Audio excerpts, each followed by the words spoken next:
Manusia selalu berusaha untuk mencapai apa yang menjadi cita-citanya di dalam kehidupan ini. Segala daya dan dana, seluruh waktu dan tenaga, segenap kemampuan dan kekuatan dikerahkan untuk mencapai apa yang dicita-citakan. Ada orang yang di dalam berusaha mencapai cita-citanya tetap berpegang teguh kepada kaedah dan norma-norma yang harus dipatuhinya, baik itu norma-norma kehidupan bermasyarakat, berbangsa dan bernegara, lebih-lebih lagi itu menyangkut norma-norma kehidupan beragama. Artinya, di dalam mencapai cita-citanya, dia tetap menghormati dan mentaati halal haram, mengenal hak dan batil, tahu mana yang boleh dan mana yang tidak boleh. Tetapi di lain pihak, tidak jarang, bahkan banyak sekali orang-orang yang di dalam usaha mencapai cita-citanya terjebak dalam prinsip menghalalkan segala macam cara untuk mencapai satu tujuan. Tidak ada lagi kaedah dan norma-norma yang harus ditaatinya. Ia tidak peduli dengan halal dan haram. Ia tidak kenal hak dan batil. Ia tidak tahu mana yang boleh dan mana yang tidak boleh. Segala cara dilaksanakan asal tujuan tercapai. Maka lahirlah orang-orang yang mengambil jalan pintas dan potong kompas dalam usaha mencapai apa yang menjadi cita-cita dan tujuan dalam kehidupannya. Begitulah kita lihat dalam kehidupan ini. Yang di bawah ingin cepat naik ke atas, sementara yang di atas bertahan tidak mau turun dari tahta dan singgasananya. Maka terjadilah benturan-benturan nilai dan kepentingan, di mana nilai objektivitas sudah sangat sulit ditemukan. Yang celakanya lagi, lahirlah budaya jilat menjilat, upeti, dan lain sebagainya, asal tujuan bisa tercapai. Sementara itu yang miskin ingin cepat menjadi kaya, sedang yang kaya ingin menjadi lebih kaya lagi. Kalau boleh tidak hanya sekedar dia saja yang kaya, anaknya harus kaya, cucunya tidak boleh miskin dan kere, bahkan cucu daripada cucunya pun harus jadi orang-orang kaya. Ini keinginan yang wajar. Setiap orang tua tentu tidak ingin meninggalkan anak cucunya dalam keadaan miskin dan terlunta-lunta. Yang tidak wajar, kalau keinginan itu membuat orang lalu menghalalkan segala macam cara, menyalahgunakan fasilitas yang dimilikinya, apalagi kalau dia berada dalam satu posisi di mana seharusnya dia memberikan contoh dan keteladanan. Maka akibatnya timbullah krisis wibawa, yang dari krisis wibawa ini mengendorlah disiplin. Sesungguhnya orang tidak mau berdisiplin karena di mukanya, di matanya, dalam pandangannya tidak ada lagi orang yang dianggapnya berwibawa. Dan wibawa itu hilang oleh karena orang merasa tidak ada keteladanan yang patut dijadikan contoh dalam kehidupannya. Inilah sesuatu yang kurang dirasakan di zaman kita sekarang ini. Bukan kurangnya teori, bukan kurangnya segala macam kaedah dan dalil, tetapi yang kita rasakan sekarang ini kurangnya contoh dan keteladanan dari orang-orang yang seharusnya memberikan contoh dan keteladanan itu. Berangkat dari sejarah dan kehidupan Rasulullah sallallahu alaihi wasallam, keberhasilan yang beliau peroleh, salah satu dasar utamanya ialah satunya kata dan perbuatan. Tidak bermental ganda, tidak bermain minyak di atas air, tidak menggunting dalam lipatan. Lidahnya adalah hatinya, ucapannya adalah perbuatannya, dan apa yang beliau ajarkan kepada orang lain, beliaulah pelaksana pertamanya. Sementara itu pada sisi lain, yang miskin ingin cepat menjadi kaya, maka ia terjebak dalam prinsip tujuan menghalalkan cara apapun saja dilaksanakan asal dia bisa segera menjadi kaya.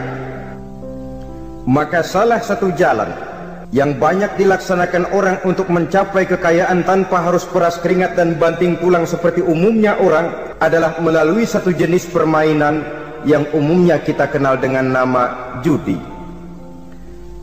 Ada dua bentuk dan pola daripada judi. Walaupun seiring dengan kemajuan ilmu pengetahuan dan teknologi canggih, peradaban manusia semakin tinggi, maka jenis macam judi yang dimainkan oleh manusia ikut-ikut menjadi canggih. Tetapi pada umumnya ada dua jenis macam judi itu.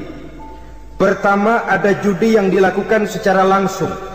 dalam arti seorang petaruh berhadapan dengan bandar atau orang berhadapan dengan orang. Dari judi yang dilaksanakan secara langsung ini, efek negatif yang segera bisa kita lihat dengan nyata, pertama, timbulnya rasa dendam dan permusuhan.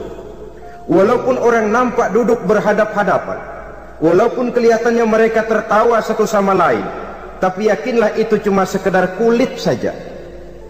Pikiran yang ada dalam benak tiap-tiap orang yang terlibat dalam perjudian tidak lain ialah bagaimana saya bisa mengalahkan lawan main saya.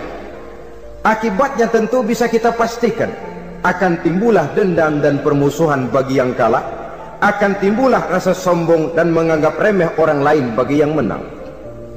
Yang kedua, lalainya orang kepada apa yang menjadi tanggung jawab dan kewajibannya.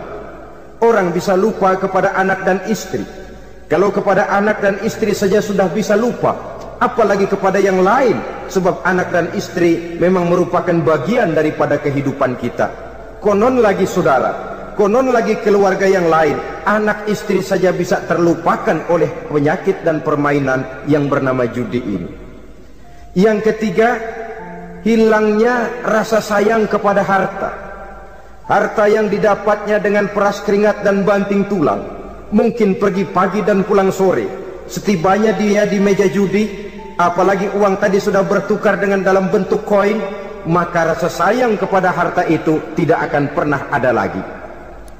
Tetapi saudara-saudara, bagaimanapun juga, judi dalam artian langsung semacam ini hanya melibatkan orang-orang tertentu.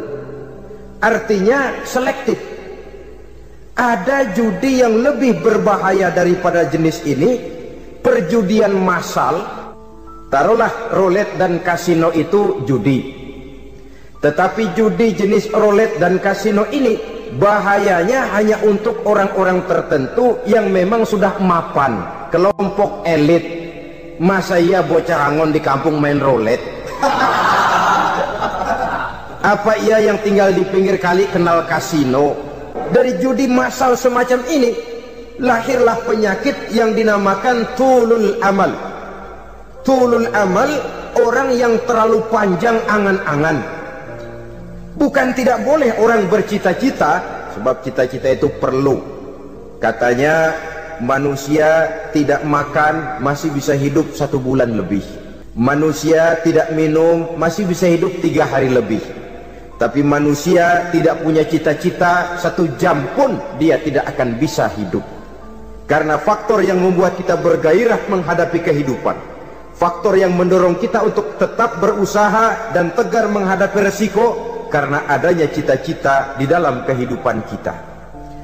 Tetapi cita-cita tanpa direalisir dengan usaha, cita-cita yang tidak berangkat dari kemampuan yang ada, pada akhirnya hanya akan merupakan cita-cita yang mengawang, tidak akan terwujud dalam kenyataan, dan akan membentuk manusia menjadi orang yang tulul amal, panjang angan-angan, terlalu muluk keinginan, tidak berangkat dari kemampuan dan kesanggupan yang ada pada dirinya sendiri.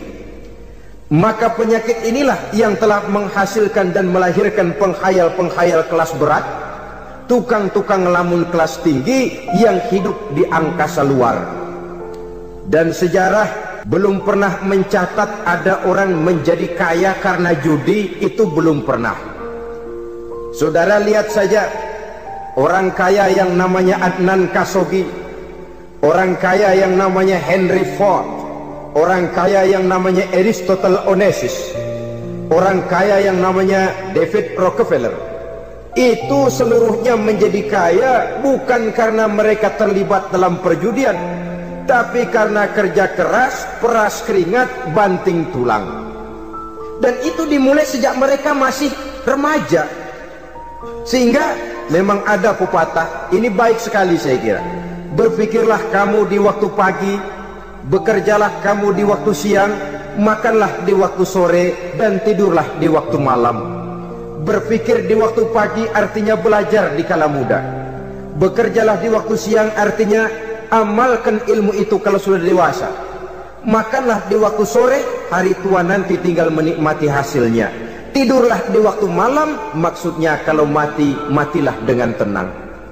Logikanya berkaitan. Kalau pagi kita tidak mau berpikir, nanti siang kita tidak akan bisa bekerja.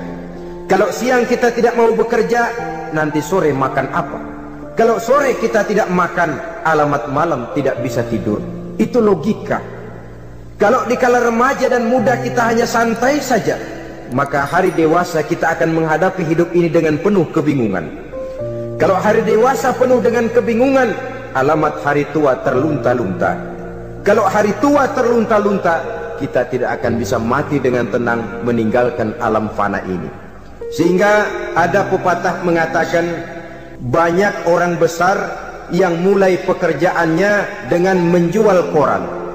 Artinya berangkat dari A. Banyak pengusaha mobil yang memulai pekerjaannya dari tukang cuci mobil, tapi lalu bertahap dan tegar menghadapi kenyataan, sehingga proses demi proses dia hadapi dengan tegar, dengan tabah, dengan sabar.